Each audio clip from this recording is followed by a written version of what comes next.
Hello दोस्तों, welcome back to my YouTube channel. जो आज हम करने वाले हैं वो है क्लास 12 का सेकंड लेसन के क्वेश्चन आंसर दो है द लॉस्ट स्प्रिंग, जो कि इसके राइटर हैं अनीस जंग। तो इसके जो क्वेश्चन आंसर हैं वो इस वीडियो में हम डिस्कस करने वाले हैं, देखने वाले हैं। तो चलिए पहला क्वेश्चन है वो देखते हैं हम। पहला क्वेश्चन क्या है?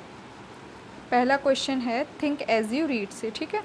What is Sahib looking for in the garbage dumps? Where is he and where has he come from? तो क्वेश्चन समझते हैं। इसमें कहा गया है कि साहिब गार्बेज जो है, मतलब जो कूड़ा करकट है, उसमें गार्बेज डम्प्स में वो क्या देखता है, मतलब क्या ढूंढता है, और वो कहाँ से है और वो कहाँ से आया है, ठीक है। तो इसका आंसर होगा Sahib is looking for gold in a garbage dumps. Sahib garbage मतलब कूड़े करकट में क्या ढूंढता है? वो गोल्ड ढूंढता है। गोल्ड यहाँ पे सचमुच गोल्ड नहीं ढूंढता, वो कुछ ऐसी चीज़ देखता है उसमें कि उसको शायद कुछ मिल जाए, क्योंकि उसको अगर एक एक पैसे भी अगर उसको मिलते हैं तो वो उसके लिए गोल्ड ही है। मतलब उसको अगर कुछ भी मिल जाए तो वो उसके लिए गोल्ड है। लेकिन सच में यहाँ पे गोल्ड की बात नहीं है कि उसको गोल्ड ही मिलेगा, उसको चाहे कुछ भी मिल जाए लेकिन वो उसके लिए गोल्ड है, ठीक है। एंड आगे क्या है? He is in a neighbourhood of the author. और वो रहता कहाँ पे है? ऑथर जो है हमारी अनीस जंग, उनके ही नेबरहुड में रहता है। Sahib has come from Bangladesh. Sahib Bangladesh से आया है।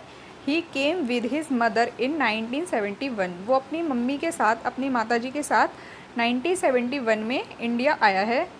His house was set amidst the green field of Dhaka. उसका जो हाउस था, जो मतलब ढाका मतलब बांग्लादेश में है, तो उसका जो हाउस था वो ढाका में था, जो कि एमिडिस्ट ऑफ ग्रीन फील्ड के पास था, ठीक है।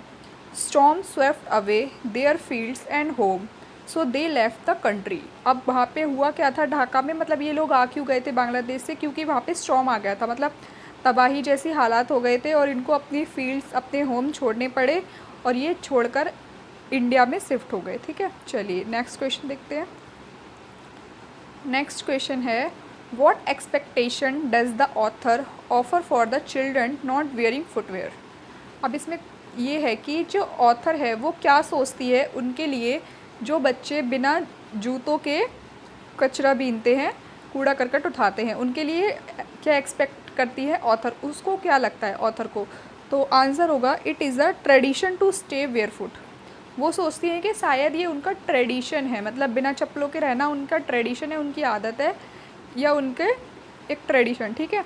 It is not lack of money, मतलब ऐसा नहीं है कि उनके पास पैसे नहीं है सिर्फ जूते खरीदने के लिए, तो ऐसा नहीं है। It is not lack of money. People who see these children barefoot feel pity and offer them some money और समथिंग टू ईट। अब इसमें क्या कहती हैं ऑथर कि वो चाहते हैं, मतलब जो कूड़ा करकट बीनते हैं, ऐसा नहीं है कि उनके पास इतने भी पैसे नहीं है कि वो जूते खरीद लें, लेकिन वो इसलिए अपने फुटवेयर नहीं पहनते क्योंकि अगर उनको कोई देखे तो उन्हें देख के दया आ जाए, थोड़ी पिटीफुल, मतलब थोड़ी दया आ जाए और वो उनको खाने के लिए कुछ दे दें या फिर कुछ पैसे दे दें, ठीक है। इसलिए शायद वो बेयरफुट नहीं पहनते, ठीक है। चलिए अब नेक्स्ट क्वेश्चन देखते हैं। नेक्स्ट क्वेश्चन है is Sahib happy working at a tea stall? Explain. अभी आता है, तो इसमें आंसर है क्या साहिब खुश था टी स्टॉल पे काम करने के लिए, क्योंकि वो बाद में टी स्टॉल ज्वाइन कर लेता है। तो इसमें पूछा है कि क्या वो हैप्पी था, तो आंसर है no, Sahib is not happy working at the tea stall. Sahib खुश नहीं था वहाँ पर टी स्टॉल पर। He has lost his freedom, उसने अपनी आज़ादी खो दी थी, क्योंकि जो पहले वो जो काम करता था उसमें उसको मतलब स्वतंत्रता मिली हुई थी, वो जैसे चाहे वैसे काम कर सकता था, लेकिन अब वो किसी के अंडर में काम कर रहा था। तो देखिए freedom earlier when thought he was a rack picker, मतलब जब वो रैक पिकर था तो वो उसके पास फ्रीडम थी, लेकिन अब उसने फ्रीडम लॉस्ट कर दी है। He was the master of his own but now he works under the instruction of tea shop owner, ठीक है। मतलब पहले वो खुद का ही मास्टर था, कोई उसको बोलने वाला नहीं था कि तुम्हें कैसे काम करना है, लेकिन अब वो इंस्ट्रक्शन में काम करता है टी शॉप ओनर के, ठीक है। तो अब वो हैप्पी नहीं है। चलिए नेक्स्ट देखते हैं। अब नेक्स्ट है next thinking as you read, जो कि आपकी बुक से ही है। तो पहला क्वेश्चन है, अब ये फ़िरोज़ाबाद वाला जो आपका सेकंड पार्ट स्टार्ट हो जाता है उससे क्वेश्चन है, ठीक है। What makes the city of Firozabad famous? Firozabad famous किस लिए है, सिटी किस लिए फेमस है? The city of Firozabad is famous for its bangles. जो कि फिरोजाबाद सिटी है वो सबको पता है, बैंगल्स के लिए फेमस है। It is the centre of India's glass blowing industry, जो कि अपनी इंडिया की सबसे बड़ी ग्लास ब्लोइंग इंडस्ट्री के लिए जाना जाता है फिरोजाबाद, ठीक है, उसके लिए वो फेमस है। सेकेंड क्वेश्चन है, mention the hazards of working in a glass bangles industry. अब ग्लास बेंगल इंडस्ट्री में हैज़ार्ड्स क्या थे, मतलब खतरे क्या थे वहाँ पे काम करने वालों के लिए, तो वो आंसर है the bangles maker face many problems in the glass industry. जो बेंगल्स मेकर हैं वो काफ़ी सारी प्रॉब्लम फेस करते हैं ग्लास इंडस्ट्री में। They have to work in a dingy cells, उनको काम करना पड़ता है बहुत ही छोटे छोटी रोशनियों में, छोटी छोटी चीज़ों में, विदाउट एयर एंड लाइट, बिना किसी लाइट के, बिना किसी हवा के, जो कि छोटे छोटे वो होते हैं, कमरे जैसे टाइप होते हैं, उनमें उन्हें काम करना पड़ता है। इन अ हाई टेम्परेचर, और वो भी बहुत ज़्यादा हाई टेम्परेचर पे, बहुत गर्मी में, फॉर द फर्नेंस, ठीक है।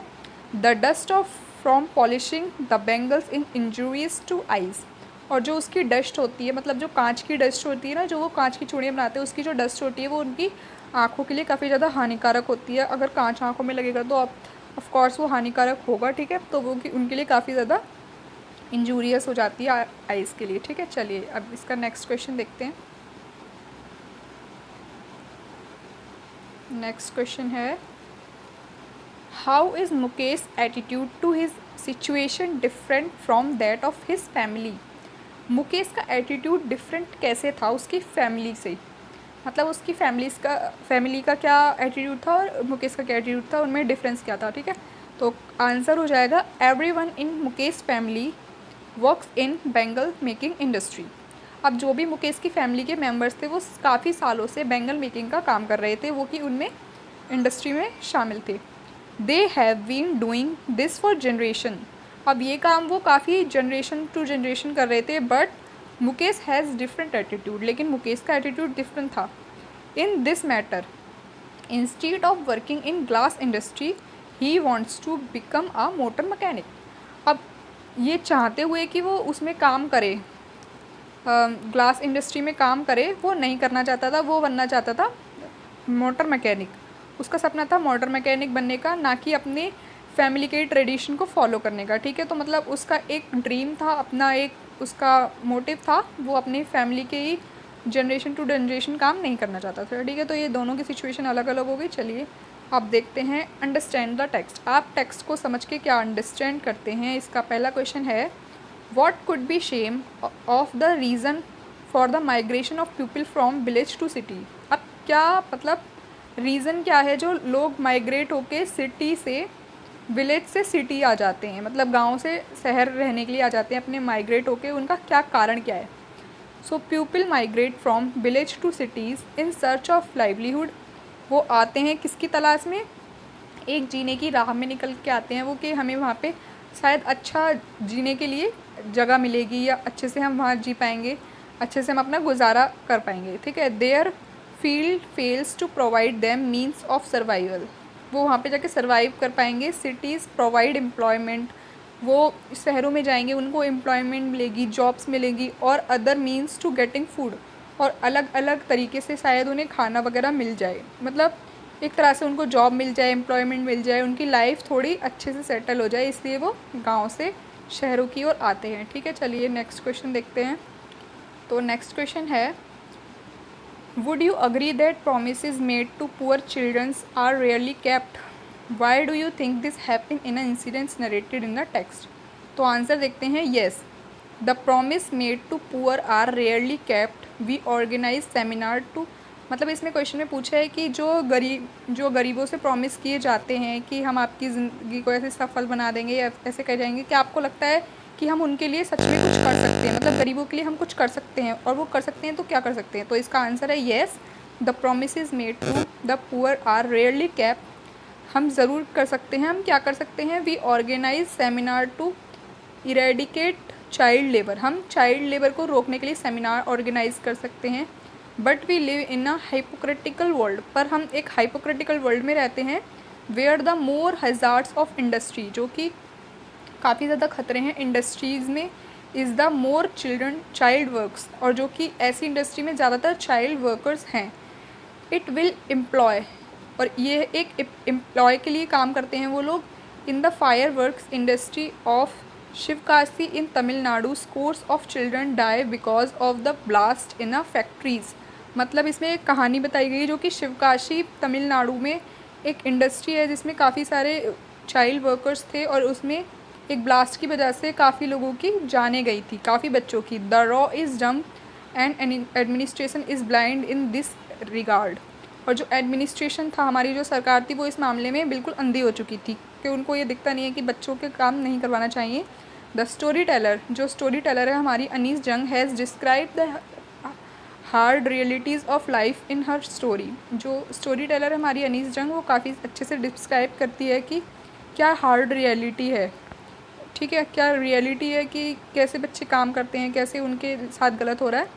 About 10,000 childrens are rag picker in a Seemapuri. 10,000 से ज़्यादा बच्चे सीमापुरी में रैक पिकिंग का काम करते हैं. About 20,000 childrens engage in the glass blowing industry. और 20,000 से ज़्यादा बच्चे ग्लास ब्लोइंग इंडस्ट्री फिरोज़ाबाद में काम करते हैं. Their lives are miserable. तो ये क्वेश्चन था हमारा, ठीक है. चलिए अब नेक्स्ट क्वेश्चन देखते हैं. What forces conspire to keep the worker in the Bengal industry of Firozabad is poverty. Firozabad in poverty. तो आंसर है there are many forces that conspire to keep the workers in poverty. काफ़ी ऐसे workers हैं जो poverty में हैं, गरीबी में हैं. They are not allowed to from any organisation, जो कि किसी भी ऑर्गेनाइजेशन से जुड़े हुए नहीं हैं. Not allowed the middle man, जो मिडल मैन है, जो बीच में बिचौलिए बनते हैं, एक्सप्लॉयट देम, जो बिचौलिए हैं वो उन्हें एक्सप्लॉयट करते हैं. द पुलिस मैन हरेस देम, जो पुलिस मैन है वो उनको हरेस करते हैं, मतलब उनके साथ अत्याचार करते हैं.